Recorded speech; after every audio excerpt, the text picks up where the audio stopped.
In this video, I'm going to show you why home ownership can both be cheap and completely unobtainable at the same time. So let's start with why it's cheap. If you haven't noticed, mortgage rates are at all-time lows. It's never been cheaper to borrow money to buy a house. If we look at this chart, we can see how since the mid-1980s, mortgage rates have been declining steadily. And when mortgage rates drop, the monthly payment you have to pay on a fixed dollar amount keeps getting lower and lower. There's another way to view this though. If you have a fixed amount you can afford to spend each month, as mortgage rates drop, you can afford to borrow more and more money to buy a house because the payment will be lower because of the lower mortgage rates. In the US, if you can afford to spend 20% of the median household income on a house, you'll have about $1,100 a month to spend.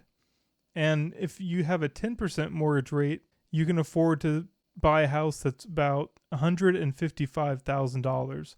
But if that rate goes down to 5%, you can afford to buy a house that's $253,000 based on the same mortgage payment.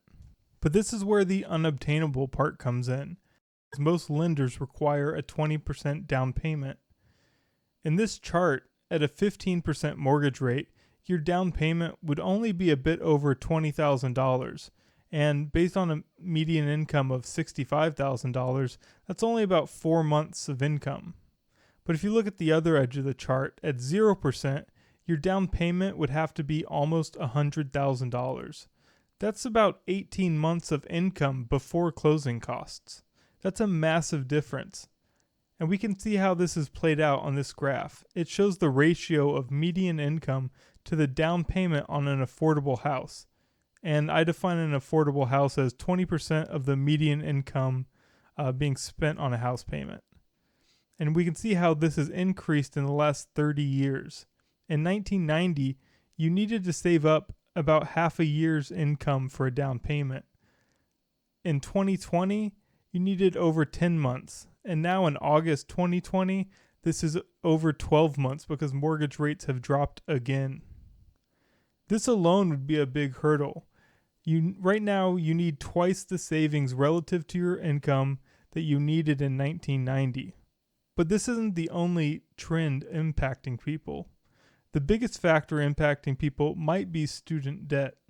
Since 1990, college tuition has increased a lot relative to the median income levels. Tuition as a percent of the median income has increased from 22% in 1990 to 42% in 2020. To pay for these rising costs, most people have had to take out student loans to graduate. And it's a lot harder to save money if you're having to pay off student loans at the same time. And right now in the US, the average student loan payment is $393 a month. If your housing budget is $1,100, but then you have to take out almost $400 for a student loan payment, that's a big hit to your budget. And you're not even getting the same college degree you would have got in 1990 because so many people are getting college degrees today that having a degree makes you stand out less and less. So both these factors have made down payments a huge hurdle for new home buyers.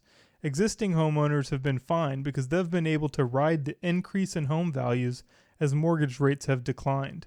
They can just roll over their equity into any new house that they buy. If you have a tax rate of 25% and you can only save 10% of each paycheck, it's going to take you over 8 years before you can save up enough for that down payment. So hopefully you don't have any plans to travel, buy a car, or God forbid, start a family. So the next time you're fantasy browsing Zillow, while you struggle to shoulder the burden of a less valuable college degree, a mountain of student debt, and the headwinds of multiple economic collapses, all I can say is good luck.